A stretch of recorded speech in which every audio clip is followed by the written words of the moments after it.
Once you have your objects ready, you might want to import data into your objects. There are a couple of things that need to be taken care of. It is very important to have a clean import file. Make sure that the field names used in the import file are same as the ones defined in your object. We can use the import wizard to load data. Using this wizard, you can load up to 50,000 records.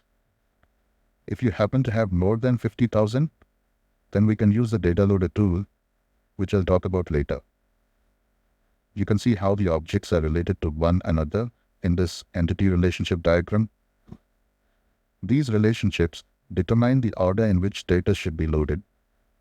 Also notice that every object has a couple of standard fields like created by, last modified by, owner, which are lookup to the user object.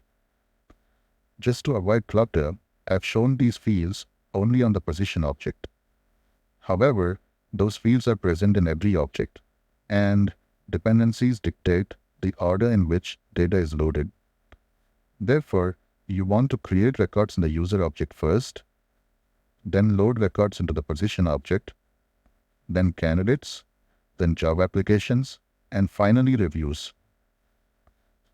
We already have a record in the user object, which is mine. Let me show how you can use the import wizard to load data.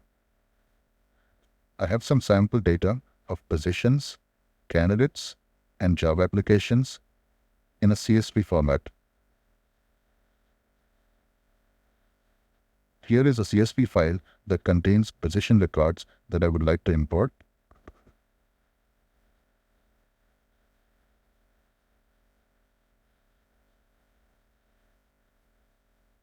To import records into the position object, I'll use the data import wizard.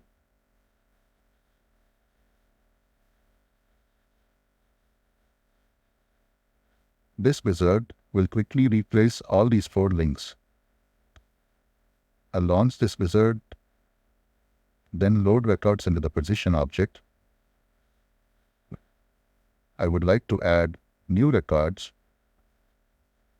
You might want to choose the other options if you were trying to update records. For these records that are being imported, who's going to be the owner? I can have a column in my import file with the owner names of each record. For now, I'll choose none, so that the person who's importing the records would be the owner, which is me right now.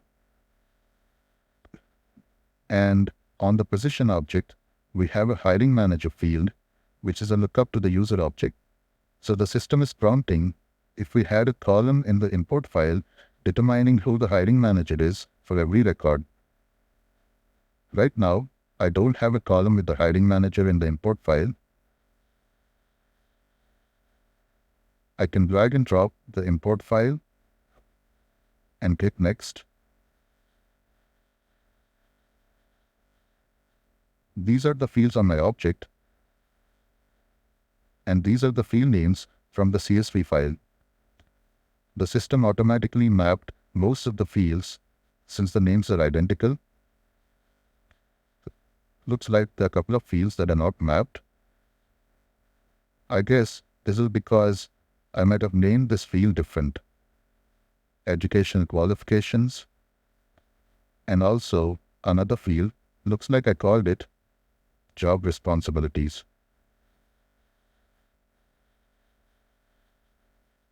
And I know that I have not mapped the hiring manager field because I don't have it in the import file. Let's go to the next step.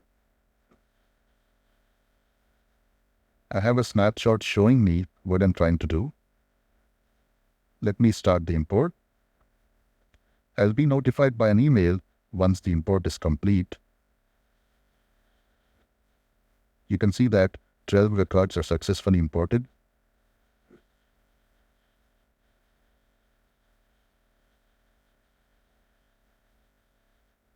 If you happen to get any errors during the import, you can easily debug them based on the error messages. You can now work on the assignment to import records into your objects. You have the CSV files in the assignments folder.